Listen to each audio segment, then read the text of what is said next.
राजस्थान में विधानसभा चुनावों की भले ही सरकार ने अभी घोषणा नहीं की है, लेकिन इस चुनाव की तैयारी के लिए पहलवान तैयार हो गए हैं। वो जनता को अपना अखाड़ा समझ उनमें कसरत करते नजर आ रहे हैं। यूं तो कामा विधानसभा के गांव में समस्याएं लोगों का मुंह चढ़ा रही है, लेकिन कुछ गांव ऐसे भी हैं जहां समस्याओं का कुछ हल भी हुआ है। इस बार कामा विधानसभा को पढ़े लिखे, समझदार व समाज के लिए कुछ करने वाले प्रत्याशी की जरूरत है। इसी कड़ी में आज हम आपको लिए चलते हैं कामा विधानसभा से कांग्रेस पार्टी से चुनाव लड़ने के दावेदार सीएम मुख्तार अहमद के पास, जो अच्छे खासे पढ़े लिखे भी हैं और समाज के लिए कुछ करने का जज्बा भी रखते हैं। कामा विधानसभा से समस्याओं का निदान करने के लिए यहाँ की जनता पढ़े लिखे व समझदार प्रत्याशी की चाह में है, जो विधानसभा के प्रत्येक गांव को विकास के डगर पर ला सके। सीएम मुख्तार इस खांचे में सटीक बैठते हैं, जो पढ़े लिखे और समझदार व्यक्तियों में भी शुमार हैं। ऐसे में यदि इस बार सीएम मुख्तार को विधानसभा की बागडोर मिलती है, तो निश्चित तौर पर कहा जा सकता है कि समस्याएं काफी हद तक दूर होंगी और कामा को एक बेहतर जनप्रतिनिधि भी मिलेगा। रविवार को उन्होंने कामा शहर में भारी भरकम पुलाव लश्कर के साथ डोर टू डोर लोगों से मुलाकात की और अपने लिए समर्थन भी मांगा। कार्यक्रम समाप्त होने के बाद जब इस संदर्भ में हमने उनसे बातचीत की, तो उन्होंने कहा कि यदि जनता ने उन्हें मौका दिया तो वो पूरी लगन व मेहनत के साथ क्षेत्र का प्रतिनिधित्व करेंगे। देखिए रिपोर्ट। हमने शुरुआत में जब चुनाव लड़ा था तो हमने अपनी स्ट्रेटजी बनाई थी कि हर घर और हर व्यक्ति तक के सफ़र पर जाना है।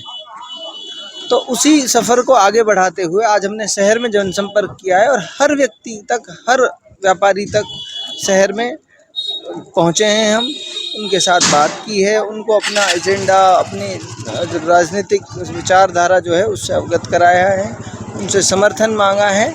और बल्कि बहुत सारे साथियों ने हमसे ये कहा कि व्यापारियों ने कि हमारे पास सोशल मीडिया के माध्यम से आपके विचार, आपकी बातें पहुंचती रहती हैं लगातार, तो हम बहुत दिनों से उत्साहित थे इस बात को लेकर कि कब मुलाकात के लिए आएंगे हमसे। तो बीच में मैं कुछ लोगों से मिल के आया था, समाज के जिम्मेदार लोगों से, लेकिन आज हमने हर घर, हर व्यक्ति तक के सफ़र की रैली को आगे बढ़ाते हुए शहर में जनसंपर्क किया था, लोगों से समर्थन मांगा। देखिए, मैंने पहले भी कहा, फिर कहता हूँ, ये आंदोलन है और आंदोलन की जो विचारधारा के लोग होते हैं वो कभी भी ये नहीं सोचते कि तो आज कामयाबी मिल जाएगी या थोड़े दिन में कोशिश करो कामयाबी मिल जाएगी। आंदोलन का आदमी वैचारिक रूप से स्ट्रांग रहता है, उसको ये पता है कि संघर्ष करना काम है तुम्हारा।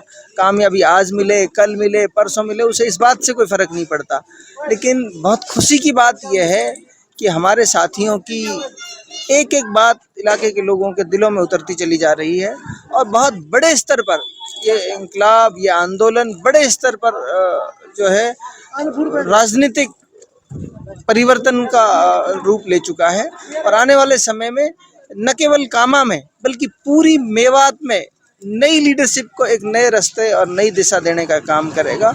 मैं कहता हूँ कि ये केवल कामा की लड़ाई नहीं है, ये राजनीति में नए थॉट प्रोसेस का, नई विचारधारा का इंक्लूजन लेके आने के लिए पूरे हिंदुस्तान की और ख़ासकर पूरे मेवात की, हमारे लिए कम से कम अपने क्षेत्र का के लिए काम करना बहुत महत्वपूर्ण है। तो मेवात, चाहे वो हरियाणा मेवात हो, चाहे वो राजस्थान मेवात हो, नौजवानों में एक बहुत बड़ी ऊर्जा इस आंदोलन से मिलेगी और मैं उम्मीद करता हूं कि आने वाले समय में ये कामयाब होगा और हर जगह तब्दीली के लिए आवाज़ें बुलंद होगी।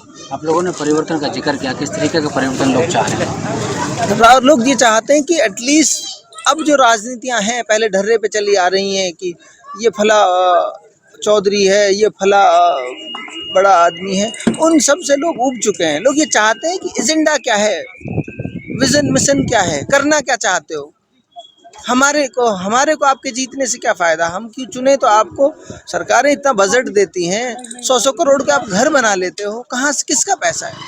इलाके के लोगों का ही तो पैसा लूट के खा रहे हो, 30% कमीशन खा रहे हो, कहाँ से होगा डेवलपमेंट।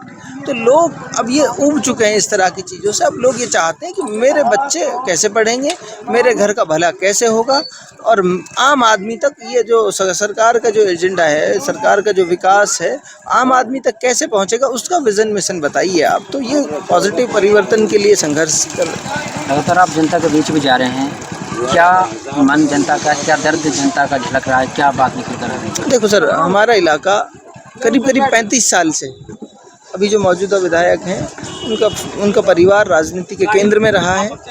कभी बीच में वो हारे भी हैं 2 बार। तो मैं ये कहना चाहता हूँ कि 35 सालों में ये इलाका दिन प्रतिदिन बेरोजगारी की, अनपढ़ता की, पिछड़ेपन की दलदल में धंसता धंसता चला जा रहा है। आप ये बताइए कि कोई किसी भी नेता को कितने मौके दें, कितना समय दें। तो मुझे लगता है कि अब लोग चाहते हैं कि हम तब्दीली करें, हम अपना नेतृत्व बदलें, नए लोग लेकर आएँ, नई जनरेशन की जो चुनौतियां और अवसर समझते हों ऐसे लोग लेकर आएँ जो इस इलाके को आगे बढ़ाने का काम करें। तो उसके लिए हम प्रयासरत हैं। जो भी लोग आपको देख रहे हैं उनके लिए क्या संदेश है? उनके लिए संदेश देना चाहता हूँ, ये मौका है, ये समय है।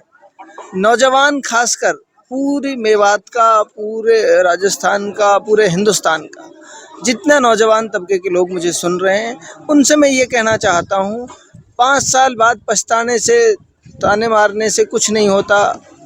आज समय है, आज और अभी से आप लोगों की कोशिशें ये होनी चाहिए कि हमें जितनी और जिस तरह से भी हिस्सेदारी हमारी इस बदलाव की प्रोसेस में हो सकती है, वो बदलाव के हिस्सेदार बने। तमाम साथी जो इस संघर्ष की लड़ाई को लड़ रहे हैं, उनके इरादों को, हौसलों को मजबूत करें, तो तब तो बदलाव की उम्मीद कर सकते हैं। मेवात के तमाम नौजवानों को मैं अपील करना चाहता हूं कि इस लड़ाई को, इस संघर्ष को मजबूती देने का काम करें। इसका पूरे मेवात पर असर पड़ेगा। अगर यहाँ हम इस इनकलाब को और इस तब्दीली की लड़ाई को जीत पाते हैं तो पूरी मेवात पे 100% इसका असर पड़ेगा। नौजवानों में एक नई ऊर्जा आ जाएगी, नई जनरेशन के लोग हिम्मत कर पाएंगे बड़े बड़े जो राजनीतिक खानदान हैं इनके खिलाफ चुनाव लड़ने की। तो मैं तमाम नौजवानों से अपील करना चाहता हूँ, हमारी मदद करें, हमारा सहयोग करें, जिस तरह से भी कर सकते हैं।